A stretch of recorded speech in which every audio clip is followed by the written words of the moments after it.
नमस्कार मित्रांनो, अबोली या मालिकेच्या आजच्या एपिसोडमध्ये जेव्हा हा बहुरूपी अंकुशला समोरून बंदूक रोखलेलं पाहतो, तो ड्रायव्हरला सांगतो की गाडी पटकन मागच्या दिशेने घे. परंतु त्याचवेळी राणे आता मागून गाडी घेऊन येतात आणि चहूबाजूंनी त्या बहुरूप्याला घेरलं जातं. जेव्हा दुसरा काहीही पर्याय दिसत नाही तेव्हा तो लगेच अबोलीला खाली उतरवतो आणि तिला ओलीस धरत म्हणतो की अंकुश, मला मुकाट्याने इथून जाऊ देत. तर अंकुश त्या ड्रायव्हरला सांगतो की ड्रायव्हर, पटकन गाडी काढ आणि शार्दूलला जिथून घेऊन आलास ना तिकडे सोडून दे. तेव्हा बहुरूपी म्हणतो की अंकुश, अजिबात नाही. परंतु अंकुश पुन्हा जोराने ओरडतो. तेव्हा ड्रायव्हर ती गाडी घेऊन तिथून निघून जातो. त्यानंतर बहुरूपी अंकुशला म्हणत असतो की अरे, ही जीवाला मुकेल आणि मला जाऊ दे तिकडनं अंकुश. तर पुन्हा पुन्हा अंकुशला सांगत असते की सर, हा काहीही करणार नाही. तुम्ही माझ्या जीवाची पर्वा करू नका. मारा याला, तुमची ड्युटी करा. अंकुशने त्याच्यावर बंदूक रोखलेलीच असते. तर बहुरूपी मात्र चिडूनच म्हणतो की काय ग ए, मला एक कळत नाहीये, आपलं सगळं प्लॅनिंग याला कसं कळलं. तेव्हा अंकुश त्या बहुरूप्याला सांगतो की तुझं सगळं प्लॅनिंग मला कळलं, कारण तू अबोलीला अजून नीट ओळखलं नाहीये. तुला असं वाटत होतं की अबोली तू जे सांगत आहे तेच ऐकत आहे, आणि असं करताना तिला जे सांगायचं होतं ते तिने मला बरोबर सांगितलं. असं बोलत अंकुश आता मागील एक प्रसंग आठवतो, जेव्हा अबोलीने त्याच्यासाठी कारल्याची भाजी केलेली असते. अंकुश विचारतो, काय ग, माझी नावडती भाजी केलीस? अबोली रुसूनच म्हणते की होय, जेव्हा मी कारल्याची भाजी करेल ना तेव्हा तुम्ही समजून घ्यायचं. माझ्या मनात काहीतरी चालू आहे, पण मी ते तुम्हाला सांगू शकत नाही. आणि पुढे अंकुश म्हणतो, काल नेमके अबोलीने कारल्याची भाजी केली. आता तुझ्याकडे दुसरा पर्याय नाहीये. गुपचूप स्वतःला आमच्या हवाली कर, असं त्या बहुरूप्याला बोलतो. तेव्हा तो बहुरूपी म्हणतो की अंकुश, तू मला केव्हाही पकडशील, परंतु या अबोलीचं काय, माझ्या ताब्यात आहे. उगीच जीवाला मुकेल बिचारी. अबोली मात्र पुन्हा पुन्हा, अंकुश सर, हा काहीही करू शकत नाही. तुम्ही तुमची ड्युटी पूर्ण करा, याला पकडा, असं सांगत असते. तर बहुरूपी आता ओरडूनच अंकुश आणि त्याच्या सगळ्या टीमला बंदुका खाली घ्यायला सांगत असतो. क्रिश म्हणतो, आता काय करायचं सर? तेव्हा अंकुश बोलतो, क्रिश, तुम्ही सगळे बंदुका खाली घ्या. तेव्हा आता राणे, इतर सर्वच जण पटकन बंदुका खाली करत असतात. अंकुशच्या हातात मात्र अजूनही बंदूक तशीच असते. ती ओरडून ओरडूनच अंकुशला, सर, याचं काहीही ऐकू नका, हा काहीही करू शकत नाही, असं सांगत असते. तो बहुरूपी अबोलीला म्हणत असतो की गप्प बस, तुला सांगितलंय ना तोंड बंद ठेवायचं.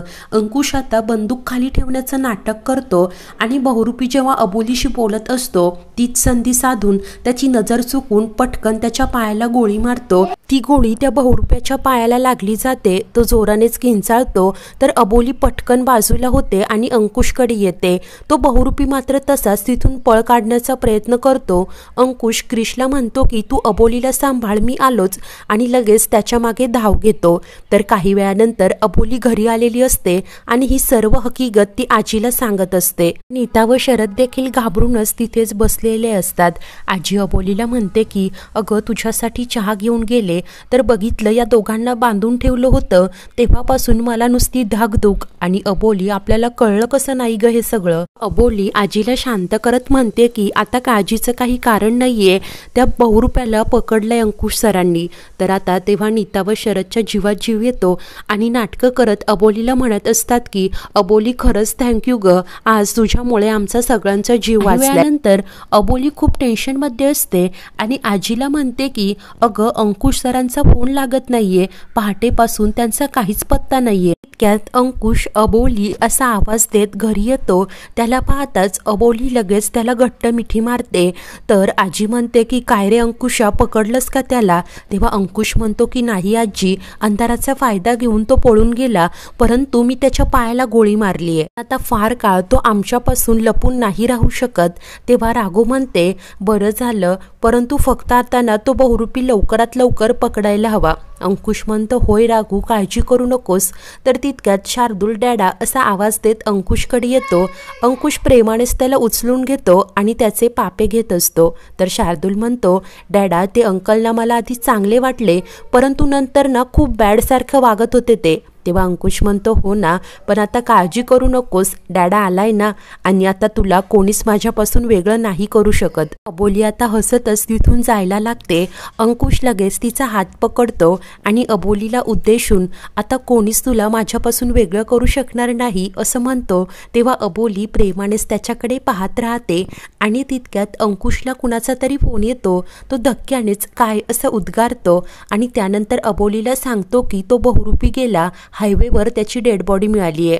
तर इकडे हायवेवर आता पोलिसांनी त्याची डेड बॉडी ताब्यात घेतलेली असते. सर्व पत्रकार गोंधळ करत आम्हाला ती डेड बॉडी पाहायची आहे असं सांगत असतात. क्रिश आता राणेंना सांगतो की डेड बॉडी पंचनाम्यासाठी पाठवा आणि हे सगळं लवकर क्लिअर. तर इकडे अबोलीचा काही या गोष्टीवर विश्वासच बसत नाही. ती अंकुशला म्हणते की सर काहीतरी गडबड आहे, तो माणूस इतक्या सहज नाही मरणार. तेव्हा अंकुश म्हणतो अगं त्याच्या पायाला गोळी लागली होती, कदाचित हायवेवर रोड क्रॉस करताना त्याचा ॲक्सिडेंट झाला असणार आणि तुझा विश्वास बसत नाहीये का, तर चल मग आपण त्याची डेड बॉडी पाहून खात्री करून घेऊ. आणि तो अबोलीला घेऊन इकडे आता शवागृहात आलेला असतो. क्रिश देखील सोबत असतो. तर अंकुश आता पुढे होतो आणि त्या डेड बॉडीवरचं कापड बाजूला करतो. तो खरंच तो बहुरूपीच असतो. अबोली मात्र मनातून खूप घाबरते. तिला आत्तापर्यंत त्या बहुरूप्याचे वेगवेगळे चेहरे डोळ्यासमोर दिसत असतात आणि ती अंकुशला म्हणते की होय सर, हाच होता तो आणि मला खूप त्रास होतोय. तेव्हा अंकुश आता तिला घेऊन बाहेर येतो. तर क्रिशने आता डॉक्टरांना रिपोर्ट्स द्यायला सांगितलेले असतात. अंकुश आणि अबोली दोघेही बाहेरच असतात. तेव्हाच क्रिश अंकुशकडे येतो आणि सांगतो की त्या बहुरूप्याच्या खिशात ही चिठ्ठी मिळाली. अंकुश ती चिठ्ठी वाचू लागतो, ज्यात लिहिलेलं असतं की कोण होतो हे तुम्ही शोधण्यात आणि मी सांगण्यात आता काहीच अर्थ नाही. मी फक्त एक कलाकार होतो आणि कलाकारासारखंच मरणार हे मला आधीच माहिती होतं, परंतु फक्त एकच इच्छा आहे, माझी डेड बॉडी अशी बेवारशासारखी पडून राहता कामा नये. त्याच्यावर नीट क्रियाकर्म व्हावेत, म्हणजे मला स्वर्गात किंवा नरकात हक्काने जागा मिळेल, हीच शेवटची इच्छा आहे असं त्या चिठ्ठीत लिहिलेलं असतं. तर त्याच्या डेड बॉडीवर अजूनही कोणी क्लेम केलेला नसतो. अंकुश म्हणतो की त्याने जिवंतपणे काही चांगलं काम केलं असेल असं तर वाटत नाही, परंतु शेवटपर्यंत त्याला त्याची कार्तिके काही मिळाली नाही. त्याची ही इच्छासुद्धा अपूर्णच राहिली, म्हणून निदान त्याची शेवटची इच्छा तरी अपूर्ण राहू नये या कारणासाठी अंकुश स्वतःच त्याची बॉडी क्लेम करून त्याचे सगळे अंत्यसंस्कार करणार असतो. तो अबोलीला म्हणतो की एकदा की माणूस गेला की वैर संपवायला हवं. त्यानंतर ती बॉडी आता शवागृहातून बाहेर काढली जाते. अंकुशनेच त्याच्यावर अंत्यसंस्कार केलेले असतात. रात्री अंकुश आता घरी परत आलेला असतो.